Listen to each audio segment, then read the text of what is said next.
Now, through the miracles of modern technology, zany worldwide banner featuring Tom, Michelle, and Jim in an on-topic, off-topic free-for-all. Welcome to the Gun Talk After Show. All right, it is the after show where we gather to, continue our frivolity and jocularity. And we have Jim over there on the board. Hey, Jim. Jocularity. I'm not a sports kind of guy. That's right. That was actually Professor Jocularity. It's before he changed his name to Moriarty. And we have Michelle Cleland joining us again. Hey, Michelle. Hi, Tom. How are you? I am good. You guys have good holiday because we took the last week off so you could have Christmas and all with family. Thank you much. Absolutely. It was a great time. Well, good. I got a picture from Jim. I guess he has become yet maybe the most recent of the Ruger 327 fans. It lasted about 15 minutes. Yeah, and? It's no longer mine. I know who took that one. Yeah. Your lovely wife took it, didn't she? Yes, it was a gift, but I didn't want to let her know that, so I just let her think it was mine. She shot it. Michelle, you notice how after he got it taken away from him, he says, "Oh, well, I meant that for you." Yeah, honest, honey. Sure. Yeah, right. Sure. Nice recovery. I like that. Thank you very much. He just wanted to break it in for her. That's right. He's one of those guys that always said, "I meant to do that." Right. Or he falls down. I meant to do that. Okay, sure. Okay, that'll work. Sure. Nice gun, though. Oh, it's cool. It is cool. Sure. You gotten rid of yours now? No. Yeah.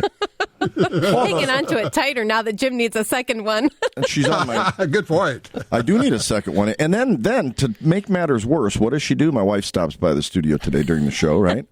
She makes the mistake of showing her hers, and it has a Crimson Trace laser grip. So my wife's like, "So when's it going in to get its put on?" So I want a Crimson Trace. Okay, so your wife wants a laser grip on hers also. Oh, yeah. Yep. So surprise. Thanks a lot, Michelle. Appreciate that. Anything I can do. Michelle, you guys got the new Ruger American pistol in, huh? We do, yes. Cool. Great range promotion that they're doing with that. Yeah, it is. Have you had a chance to actually handle it yet? I have not. I'm hoping to be able to get there before we close at 6 o'clock tonight and shoot my 5 rounds. Well, let me know what you think, because I tell you, the first time I picked it up, it's kind of like, okay, this is really nice. I like this gun a lot. It's got it's got a well-contoured grip to it. It should be very ergonomical for multitude of sizes of hand. I think it's going to do really well. I think people are going to like it a lot. And I guess this is the first of a whole series that they're called the Ruger American Pistol. So should be fun. Now, ergonomical, is that related to scientifical? Very scientific. No, ergonomical. He was a guy that was on a TV show a long time ago. He kept saying, "Did I do that?" I think it was him. But it felt so good. Yeah, that's all right. Oh, heck, let's go to the phones. Here we got Mickey on 4. He's out of Medford, Oregon. Mickey, what you doing with your concealed carry permit? What happened here, man? You guys are having too much fun. No. If that's possible. Anyway, Happy New Year's to y'all. Thank you. I had an issue here, and I just wanted to see if anyone else had the same issue here in Southern Oregon. 9 years ago, I guess, I applied and got a concealed carry. No problem. About 6 years after, I think you had to renew. I went in, sheriff's office, paid my bucks and all that, and waited and waited and waited. And 3 months later, I get a letter in the mail saying I was refused because guilty as charged 40 years prior, approximately 41 years, back in the old Haight-Ashbury days, I was one of those stupid kids and got arrested on a drug charge, guilty as charged. It was a misdemeanor charge. So it didn't hinder me getting concealed the first time around. But it showed up the second time, and I've been denied concealed carry ever since. So now I'm forced to open carry, which it's good and bad. You got a big target on you where I live if you open carry. Let me ask you a question. Anyone else has had that same issue? Did you, on the form the first time, did you mention or did you let them know that you had this misdemeanor conviction from 40 years ago? Sure did. So they knew about it the first time. Yeah, and because I've been able and can still to this day legally purchase firearms. Sure, it's a misdemeanor. Yeah, it's a misdemeanor. So I can still get firearms, but I cannot carry concealed in Oregon any longer. Have you checked the regulations to find out, is that specifically spelled out in the regs as far as concealed carry in Oregon? It is. I called the sheriff, the sergeant at the sheriff's department that sent the letter out, and he said that he has been inundated with calls concerning the same issue, but that they have changed the regs in Oregon that in order for you to go through possibly ever getting a concealed carry again, you have to go back to California, get a California lawyer to try to find that 40-year-old case and get it expunged from your record. He says, then you have to go and reapply for concealed again, and there's no guarantee you'll get it after spending several $1,000s with an attorney, which I've already looked into doing. They've got you. See, I just wonder if anyone else is. What you need is a legislator in Salem who is a pot supporter, and I'm sure there are a lot of them because, of course, now it's legal to smoke pot in Oregon. It sure is. So you're being prohibited from having your concealed carry permit for doing what is now legal in Oregon. That's correct. Wow. Yeah, it's correct. Now that this new regulations have changed that it's legal, I don't know if anything is retro on the gun issues. Well, it's still a conviction on your record. Someone's going to have to change the regulation on concealed carry in Oregon. That might be something to talk to your local representative for the legislature and say, look, here's what's going on. We got a lot of people who have been hammered by this, and now that it's legal in Oregon, this is hypocritical. Can we get this removed for concealed carry and start the ball rolling on that? There's a mission for you. Yeah, well, this is true. Now, I've had other acquaintances with the same issue. They did have it was a drug. It wasn't pot, but it was drug conviction back in the same era, and misdemeanor charge there also. And they can no longer get carry either. Wow. Okay, you can own a gun, but you can't get the permit. I don't know what to tell you, Mickey. I appreciate you passing the information along. That is very interesting, and that's a bit on the ironic side. Thank you for your call. Seems like ex post facto, doesn't it? Not really. It's just saying that if you have this, it's almost the flip side, yeah. Right. I was just out in Oregon, and they've got pot stores everywhere. It's amazing. For someone who comes from a state where that's not legal, and look at that and go, wow. Oregon is not a great place for their legislature. They're pretty much anti anything conservative or guns or anything, but still... Yeah, well, in the capital they are, but the rest of the state is massively pro-gun. That's what's so weird about that state. Well, it's like a lot of states. You've got Portland that drives everything, just the way Denver does, Colorado, and that happens in several states. Yep. But I would think there might be a chance of getting the legislature to change that since they legalized pot there to say, okay, if you got a conviction for smoking pot or possession of pot, that is not disqualifying for concealed carry, especially guys like 40 years ago, for heaven's sakes. Right. Now, there might be some felony issues if you're dealing or something that would be if it's a felony, then you can't own a gun anyway. So that takes care of that issue. That's a done deal. Speaking of, since Mickey now has to open carry, let's talk to Stephen on 2 because we're talking about open carry. Hey, Stephen, we were talking about open carry. You been doing that? For 3 days. Since it's been for legal 3 whole days. As long as it's been legal. That's right. May not always do it, but our local police department here in Abilene did an excellent job of educating the public and with a forum and all kind of things. So I wanted to see what the reaction would be. And so I've been to the local McDonald's and the grocery store, not H-E-B, another grocery store, our Academy Sports and Outdoors, several places, and nobody even gave me a look. I didn't see anybody else open carrying. And so I didn't think anything would happen, but I thought there might be some looks. I mean, it's like I was invisible. Well, I'm happy with that. Stephen, it's been 3 days. They're not bodies stacked up all over? No, I couldn't believe it, but no. No way. More that I know of. Really, I think our police department did an excellent job of educating the people. Now, like I said, there's some signs have gone up. H-E-B put a sign up. You know about that. Another little local restaurant's put up a sign, but that's really all I've heard of so far. Well, it wouldn't be a bad idea, if you are so disposed to do this, to call the managers of those stores or restaurants and just say, look, I just want to let you know, been a customer, like your place, but I can't go back until you take down the sign. And just, nothing, I'm not mad or anything else, but I'm just not going to be able to go there, so I'll be happy to take my money to somebody else. That's always that's a phone call worth making. It is. There's several several people and several through social media that are trying to do those things very politely through emails and phone calls, right, just to let them know how we feel. I think that's a good effort. I think it's a good deal. Well, look, I appreciate the info. Let me know, if you would, when the body count gets to a couple of hundred that you see with the open carry thing, if you could give us a call. I will let you know as soon as it starts. Thanks, Stephen. I appreciate it. You be safe out there. Jim, let's save your open carry experiment till the backside of the break. Let's get Brandon in here first, okay? Here we go. Because Jim's been doing an experiment with that. Brandon's on line 1 out of Tulsa. Hey, Brandon. I open carry about 5 times a week, and sometimes a little more often, just depends on what I'm doing. I work in a retail store, and so I wear a tucked-in shirt, and most of the months here in Oklahoma, I'm not wearing a jacket, so when I'm stopping at convenience stores or grocery stores or running errands on the way to or from work, I open carry. Mm-hmm. I don't get a lot of looks. Sometimes I get a few looks, but I don't get a lot, I would say, but I don't see a lot of other people open carrying either. What kind of holster do you use? When I am on the way to work, I use inside the waistband leather holster. It's just a quick detach. It's got a metal clip because I can't wear it at work, so I just take it off and put it in my glove box. All right. I just was curious because I know a lot of people who open carry like to have a retention holster. I didn't know if you'd ever given that any thought. Yeah, I was actually hoping you might be able to help me with that. I've looked for a retention holster for a SR9, which is what I use, and I haven't really found any I haven't found any, actually. I've done a quick Google search, and I found some that say it's for it, but it doesn't look right to me. So, okay. The SR9 is a great pistol, by the way. I really like that pistol. Yeah, I really like it, too. The thing I like about it is the ambidextrous mag release. And I was going to ask you a question. I know you're a fan of the M&Ps, but I haven't found an M&P that does a full-time ambidextrous mag release. Do you know of a way to do that? Not without checking on it. I'm just a second here. Let me check something here. Okay, good. Check that. Mag release on that side. Okay. The new Ruger American pistol, I just had to pull it out and look at it here.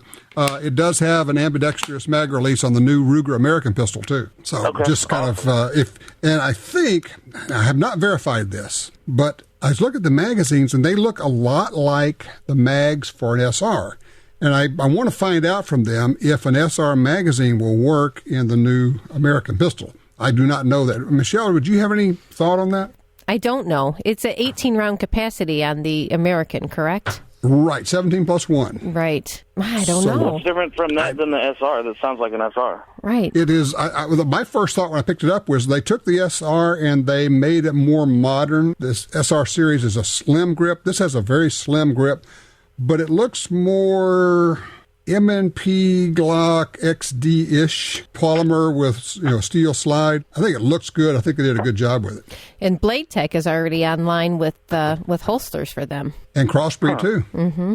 So they're out there. So I only get y'all on the podcast. I was able to listen to the first hour or so today. Did that just come out? Just came out. In fact, if you run right now to your local store, call them. I'm serious as I can be. Michelle, tell them what the deal is. Well, Ruger has put out a deal where anybody that has a range, and I assume that is with their Ruger dealerships, you have the opportunity to shoot 5 rounds out of the new American 9mm at no fee to you. So there's no range fee, no pistol fee, no ammo fee.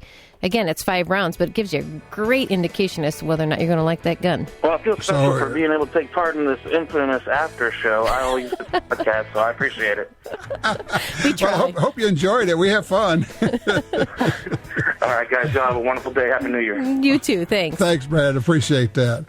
We do have fun, don't we? I mean, in spite of our best efforts to be serious. I'm trying to be serious. Really, I am. So honestly. One of us. What, you don't believe me? No. I get no respect. I'll tell you. Okay, Rodney. Rodney, yeah. Exactly. All right, Rodney. All right. Quick break here. We'll be right back with more of the after show.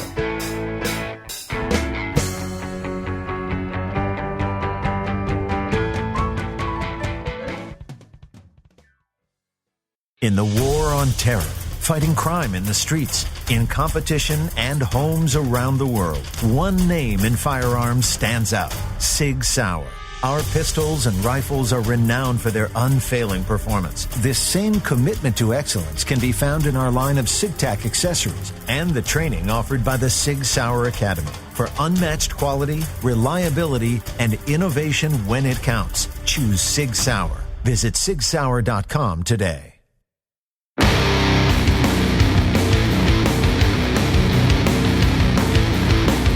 All right, and then we're back now. So, Jim, you just sent me a picture of your gun injury that you had. You injured your gun? No, even worse. No, that would be serious. This is where he got injured, so that's not a big deal. He'll heal. Me. There's no scratches on the gun, thank goodness. What'd you do? Well, I was practicing my draw, and I need to shed a couple pounds because I sliced my gut open with the top sight. And it served me right. That's God's way of telling you two things. One is that you need to shed a few pounds, and two is that sharp-edged target sights are not so great for concealed carry. Well, I learned on the upside. It's amazing what you can learn when you're bleeding all over the place. Yeah, how about that? I think I won't do that anymore. That hurts. Yeah. Ow. Well, it hurt, but I didn't realize it was bleeding. I'm like, oh, well, that was stupid of me. I, got to suck my gut in. I have a little bit more room on my draw. Yeah, a couple of minutes later, that's starting to burn a little bit. And I looked at my shirt and blood's coming through my T-shirt. I'm like, what a moron. Was anybody home when this happened? No, I was outside, actually. Oh, great. So there's a trail of blood somewhere. Yeah. So there was no adult supervision at all. Yeah, including me, yeah. Yes, exactly. That's a given. If only your daughter were home. So these are target sights on the GT20 pistol. Which is too big for me to carry anyway. I mean, let's face it. It's a big old gun. I mean, now were you open carrying or concealed carrying? I was just training outside, but I was open carrying outside the waistband. I had that Black Hawk retention holster I love. Okay. It's too cold here right now to do any kind of open carry without a shirt on. I had to just through the shirt. No, but he asked if it was open carry or not. Oh, yeah, nice visual. There's so much we don't really want to know about this. Should put like a wah-wah guitar track underneath this. Well, you can't unsee the picture now, Tom. Where's my brain bleach? I want to get this image out of my head. Delete. No, but seriously, I told you that when Ryan got his GT20, he grabbed it, racked the slide, with our hand over the slide the way we do, and came back and his hand was bleeding. Same deal. It's got those sharp corners on it. It's a target gun. Yeah. People. And look, there's nothing wrong with it as a carry gun. If it were me and I were doing that, I would either replace the sights or probably, and this is going to sound sacrilegious, I would take a file and just knock those beautiful edges on those sights off. That they work so hard to get these angles just right, get a nice sharp point to those. Man, I would ham fist a file right around those things. Oh, I think I'd just get a different pair of sights or a smarter gun to carry. Just put a little piece of tape on top of there. That won't really matter. Sure, big piece of duct tape across the top. Or a little glob of caulking compound. But it all ties into my open carry experiment, and that was the reason I was practicing my draw, because you got to practice. And practice? Yeah, you've heard of that. Okay, how long have you been trying to open carry? It's been about 6 weeks, and I haven't been trying to open carry. I've actually done it. Okay. I succeeded. You succeeded? Yeah, I wanted to do it only because I am a concealed carry advocate. I'm not a proponent of open carry. But I said, you want to go to the dark side and try that. I wanted to see what it's about, not have a closed mind and say, well, because it's not what I like, you can't be right. There's probably some advantages to it. You're quicker on the draw. You can really scratch your tummy up that way. Way faster. Yeah. But I just thought I'd give it a shot and see. I've got friends that open carry too, so I said, I'll try it. And you have to make a commitment to it. It's not because it's really weird. Have you open carry, Tom? Oh yeah, it's very weird the first few times because you think everybody's going to stare at you. Then you realize nobody much cares. Well, I was carrying in 1911 with cocked and locked. I had one guy keep staring at it. It's kind of like finally says, your gun's cocked. I go, yep, okay, but that was it. Yeah, it was a little different around here. We probably had I probably have a 40% people don't notice, which is great. And then the rest is divided up between the folks that, well, for example, the other day we were at a local buffet. An elderly couple saw that I was open carrying, and they got up and they moved to a different part of the restaurant. I said, okay. So I went up to the food line and the trough, and I was filling my plate to keep the gut big enough for the gun to hit. There you go. And the guy behind the thing said, I could hear him whispering over to the other guy. He goes, that guy's open carrying. And he says, yeah, what do you think? They started talking about what kind of gun they thought it was. So finally the guy asked me, no kidding. He goes, is that a SIG? And which made other people turn around to see why this employee was talking to me over the food line and da-da-da. Right. And instead of saying, downplaying it, I just went into geek mode. Oh, yeah, it's based off the 226, da-da-da. and it was great because it kind of diffused any, I've got a gun, I'm some hard guy. It was none of that. It was just like guys talking about fishing rods. You know? It's like, it's no big deal. Hey, yeah, let's just talk about it. It's kind of cool. It was cool. So about a week and a half ago, I started going to places where I haven't and make myself known to the management and the staff, even if it's just asking a question I know the answer to, strike up some kind of conversation so they know that I'm peaceful, fun-loving guy, jovial, everything's great. 2 or 3 of those visits, then the third visit in, I open carry. They already know me. They like me. The vibe I get is that they like me, or at least are neutral. She's shaking her head. Nobody likes you, Jim. So they had you fooled. Yeah. So you walk in with at least neutral or positive footing, and then they see that you're open carrying, and it's kind of neat because it's almost like, well, again, most people didn't notice, but the couple of management people that did, it was like, but he seemed like and the vision that they had in their face, or the look they portrayed was like, but gun people are supposed to be idiots, and I know for a fact this guy's okay. He seems like a nice guy. So that it was kind of cool. So I'm going to continue it and see where it goes. Again, I mean, 99% of the time I'm still going to be concealed carrying because I feel more comfortable. I think it's great tactical advantage over announcing it to everybody. But but I tell you, there's also open carry can be more comfortable because you can wear a regular belt holster. Certainly you can be a little bit quicker in getting to your gun. So there are arguments to be made on either side. And then, of course, there's the political argument of just acclimating the public to good people who carry guns. And that's it. And that was the impetus for doing this, was to be an ambassador or a steward or just indoctrinate people in general about the good guys with guns. I had a thought, Michelle. Thinking about, and we've talked a lot about the issues that women have in carrying because of the way they dress and all the rest of it. But if a woman's wearing pants, or particularly if you're wearing jeans, open carry might be a pretty viable alternative. I'm sure it's a lot easier. It's not something that I'm that comfortable with. I am kind of on the other side of things where I'm a concealed carry person because I do think that gives the element of surprise should a threat pose itself. But it definitely would be easier. You don't have to worry about the imprinting. You don't have to worry about the wear necessarily. And it is extremely hard to find a holster, being a woman, having gone through this industry, for a female to be able to carry appropriately when it's concealed. So I found that to be the case back when I was a woman, too. Well, I'm glad it's did I say that out loud? Yeah. Oh, geez, that's right. Only for the holidays, Jim. It's all just okay. But it probably would be easier to open carry for lots of women. I could see that. Plus, it's sexy, I think. Jane Ann, for example. Yeah, she said that several times from GUNTALK. She says, guys say, "Oh wow, a woman wearing a .45, in 1911."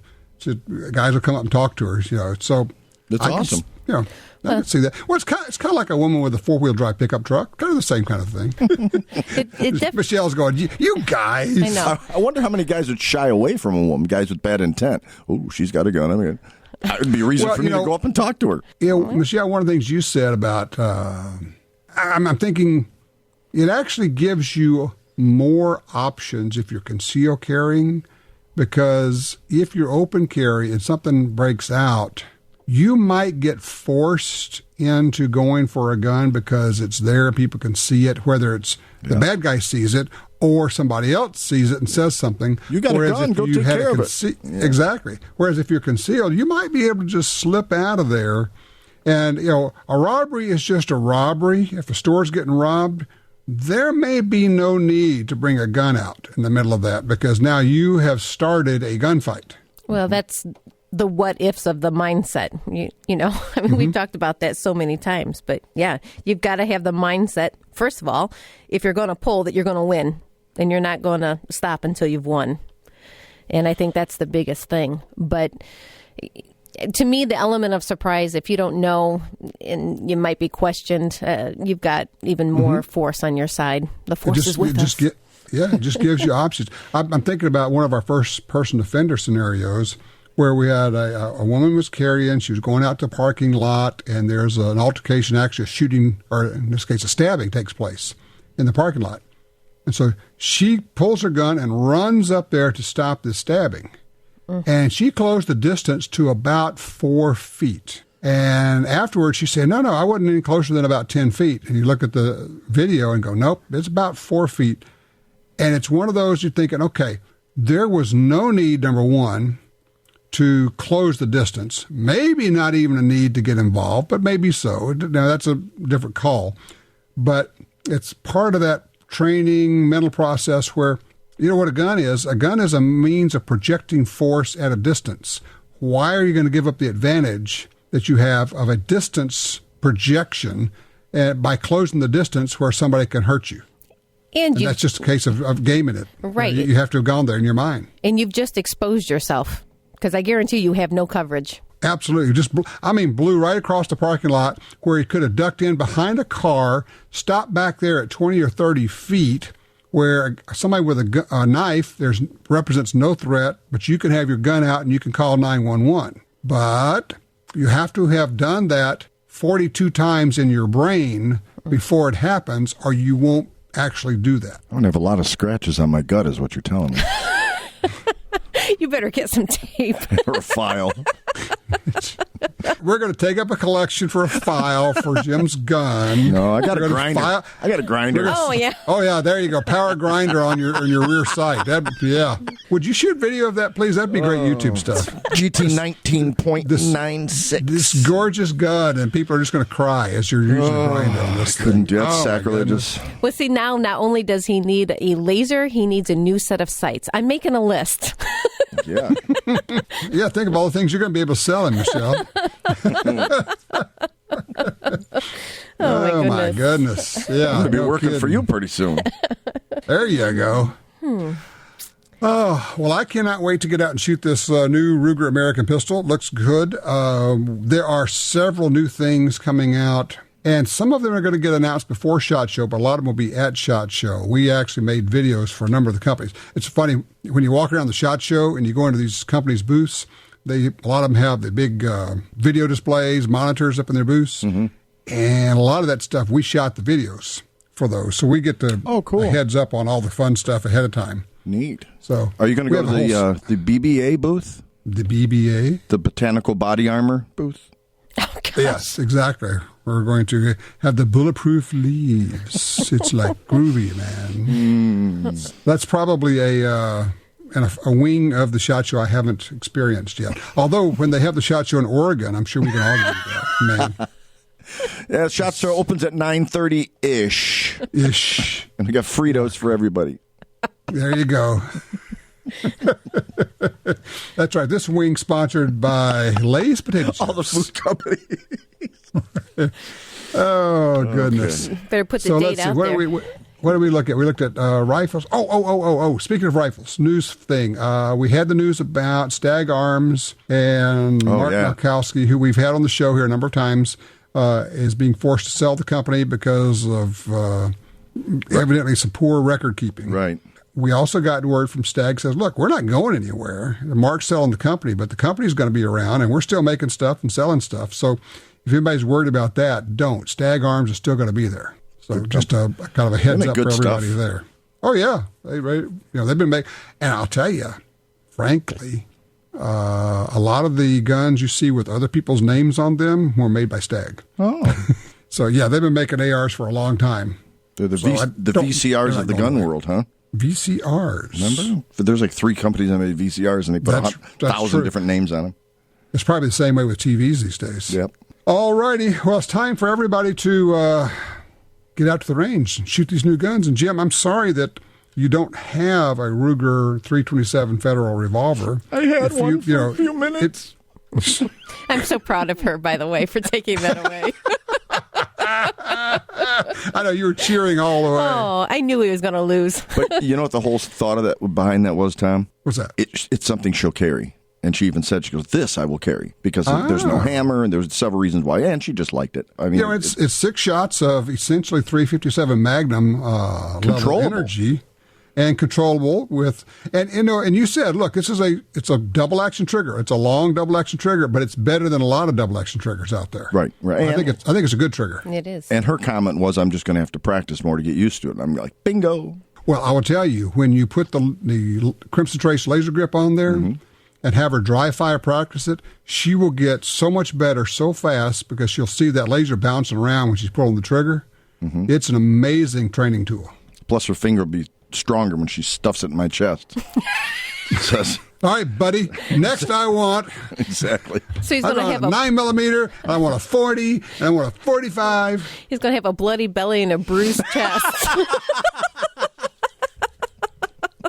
Gun wounds. That's right. Next week on CSI Gun Crimes. They told us gun crime was going down. I don't understand this.